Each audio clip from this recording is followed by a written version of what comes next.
La independencia de México fue la consecuencia de un proceso político y social resuelto con las armas que puso final al dominio español en la mayor parte de los territorios de Nueva España.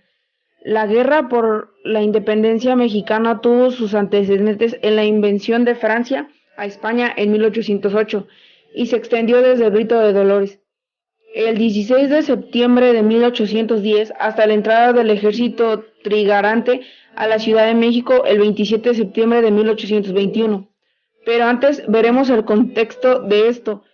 ¿Cuál fue la causa de que se llevara el movimiento? Para ello nos iremos al año de 1808. En aquel año empieza a darse a conocer la Revolución norteamericana y francesa. Llegan a las colonias las ideas de los estados liberales que implican un rechazo a las monarquías y a la búsqueda de una soberanía a los pueblos. La población de la Nueva España, conformada en su mayoría por población indígena, 60%, y de castas, 22%, empezaba a sentir desconectes hacia la corona. Además, en mayo de 1800, en el año del rey de España, Fernando VII, renunció a la corona en favor de Carlos IV, quien a su vez renunció en favor de Napoleón. Esto generó un descontento general y una serie de levantamientos. Incluso hubo un intento de golpe de Estado por parte del comerciante. Tras este anuncio, esto empezó a germinar la idea de conspiraciones. A partir de aquí empieza la independencia de México.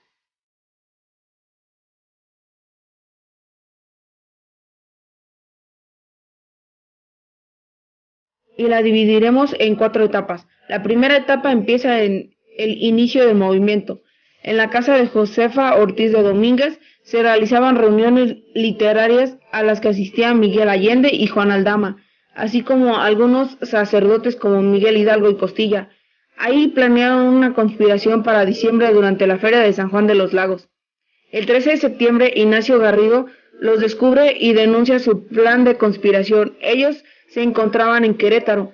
El siguiente día, Josefa de Ortiz de Domínguez avisa que fueron descubiertos. En la noche del 15 de septiembre, Allende interceptará la orden de apreciación y se dirige a Dolores, donde Miguel Hidalgo decide levantarse en armas. Y en la madrugada del 16 de septiembre de 1810, Miguel Hidalgo convoca a una misa en la madrugada, dado que era domingo. En lugar de ofrecerle el servicio domiciliar, invita a sumarse a la lucha contra el mal gobierno y da el famoso grito de Dolores.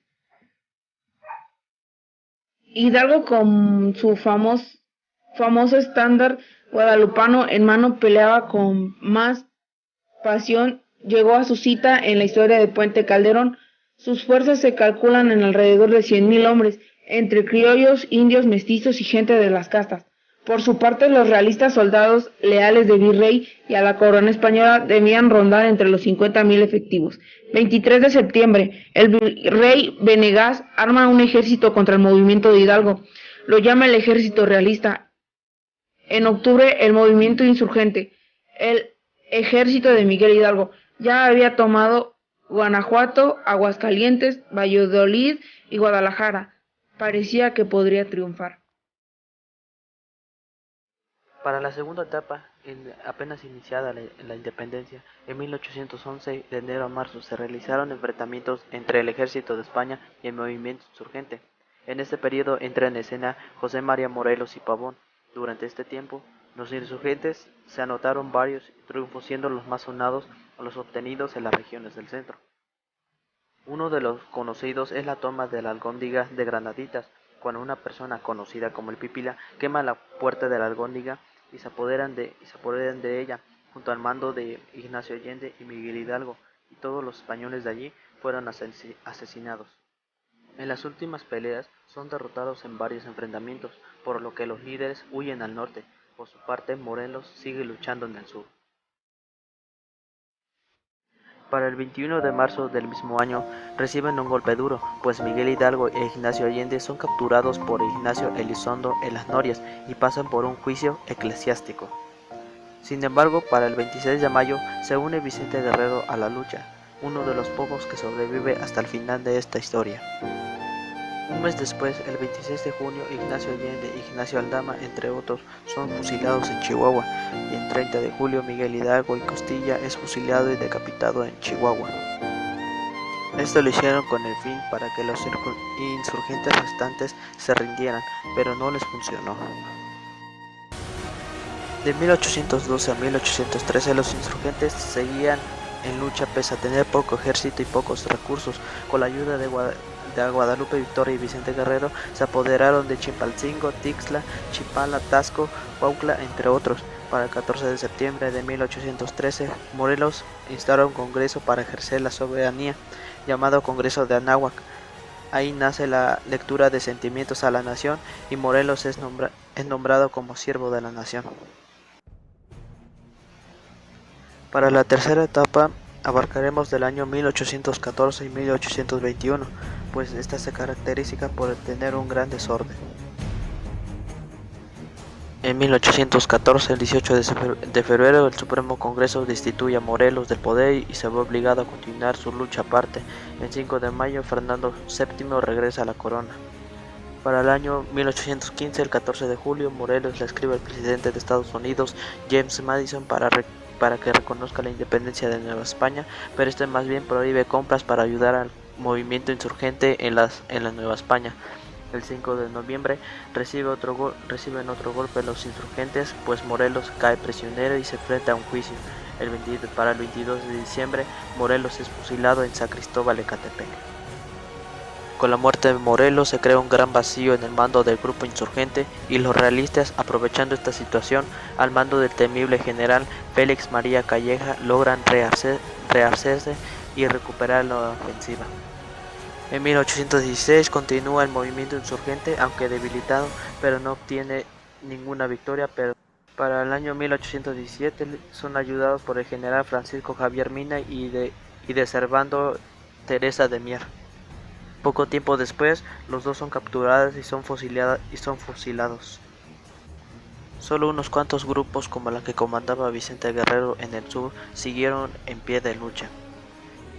En 1820, el comandante Agustín Iturbide, quien había luchado desde sus inicios contra el movimiento insurgente, hace un giro y comienza un plan para buscar la independencia de la Nueva España.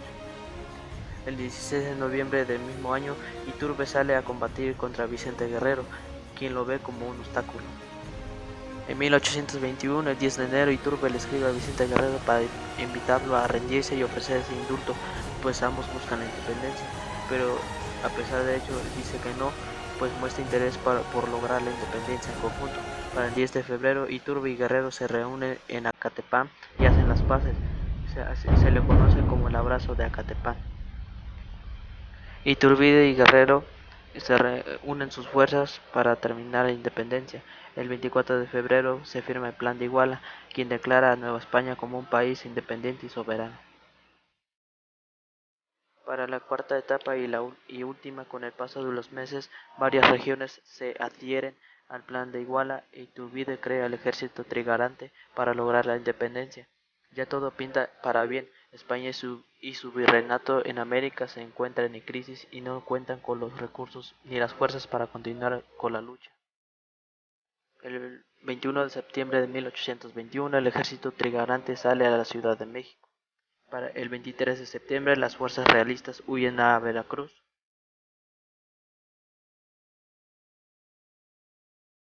Y el 27 de septiembre el ejército trigarante al mando del ex realista Agustín de Iturbide entra triunfal conjunto con Vicente Guerrero a la Ciudad de México.